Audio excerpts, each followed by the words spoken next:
is 100% gonna fall over. I told you! Okay, anyway, hi guys, I'm Zach from NodoX Media, and in today's video, I'm gonna run you through me accidentally breaking my car. I'll see you guys at the shop. Sad boosty Miata noises. Anyway, I'm at work now, so let me tell you guys what happened. Yeah, so let me run you guys through basically what happened. Cue deja vu, flashback kind of montage thing. I'm busy driving my car and I get stuck in a massive traffic jam for like 20 minutes.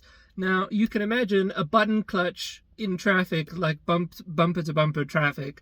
You can imagine that this is terrible. So my legs getting sore, having to take it in and out of gear. It's pretty bad. Basically, as it's heating up, obviously, the clutch is starting to struggle to take, and I have to like rev it up a little bit more to get it to take. This is a usual thing if the car gets stuck in traffic. Unfortunately, I didn't really have an option. If I get stuck in traffic, I get stuck in traffic. Basically, eventually I get out of traffic, I fetch my girlfriend, and on the way home, we eventually get to a point where I check my mirror and there's a red VW Polo that is riding completely up my arse and wants me to move because he's doing 145 in a 120. So I look at this and I'm like, my G, you think you're gonna... It's like me trying to race a Ferrari. What do you think is gonna happen? So he's like completely up my arse now. And I decide, okay, cool. So I drop it to 4th gear. And as he starts overtaking me, absolutely mash the throttle. And then I noticed that the RPM was sounding a little bit weird. So I like completely focused in on this. And I was watching the RPM. And I noticed that the clutch was slipping. So then I let off and I shift to 5th. And it slips for like a little bit in 5th as well. And then it just drives fine. So I was like, shit, okay.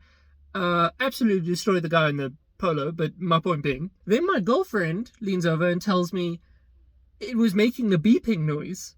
So now I'm really stressing because I'm like, what? So I check my boost controller, and my boost controller is busy shouting at me that it hit 0.75, which, if you know my car and me talking about my boost limits and stuff, my limit is at 0.7. Okay guys, well, before I run through the rest of the episode, I do just want to let you know I'm doing a limited run merch drop for the Year of the Dragon, where I've got 3 of the most popular cars that have been on the channel. So it's not just my MX-5 for once, and then that's going to go up on the website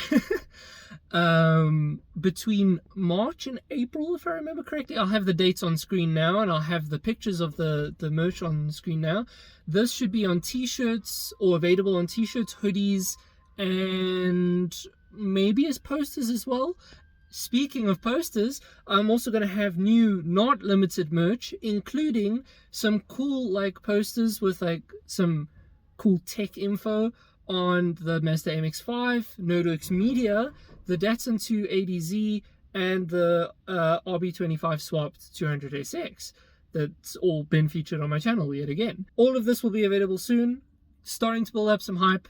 Go check it out. Back to your regularly scheduled content. So, yeah. Now, this is where things are a little bit more of a relief, and I'll get into the rest of the story. Basically, my engine is actually capable of about 1 bar, so I don't really have to worry about the overboost, especially by that small amount. It's not good to have that happen, but it's okay, so I don't have to freak out about it. I did check for oil leaks or pressure leaks or anything like that, and there's nothing, so that's all good news. I also went through, and I did this yesterday, so I'll just overlay the footage again. I went through on my boost controller and I turned down the gain. So basically that's how aggressive the boost actually kicks in on high boost. So I changed that up because obviously that will help with the boost spike. As many of you also know, this car tends to, and then it actually has to bring down the boost a little bit because it peaks and then it comes, and it has to be brought back in. That's because despite the fact that this turbo is tiny, it actually has a lot more to give. and we have to like hold it back a little bit. And unfortunately, that spike is basically where that huge gain is where it tends to have a little bit of an issue, and it tends to overboost every now and then.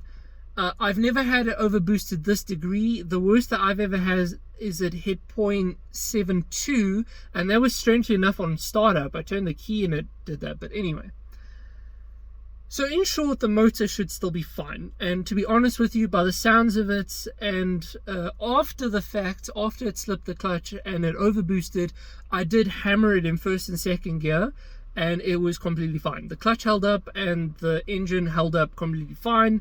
Boosting as per normal, nice and strong, no problems. So that should all be fine. However, now we come into the problem of what the hell happened to the clutch. So I discussed with both my dad and Callum, and they both told me as long as it's grabbing fine now in the lower gears and I can basically drive it normally and it's not taking any different, it should be okay. I should probably take it easy on the car for the next week or two, because if it did glaze over during that slipping, it wasn't bad, so it should just be, just eat through the glaze and then it should be okay. Eat through the glaze via driving normally, I should mention. So yeah, as a lot of you may remember, I had clutch issues about this time last year. This car seems to just not like clutches. I don't know why. I think it's because of the torque factor. I think it's not because my car is overly aggressive and makes like stupid amounts of horsepower and torque and so on and so forth. We know that it doesn't, okay? It's still slow. Compared to the grand scheme of cars that are out there on the internet anyway, this is still slow.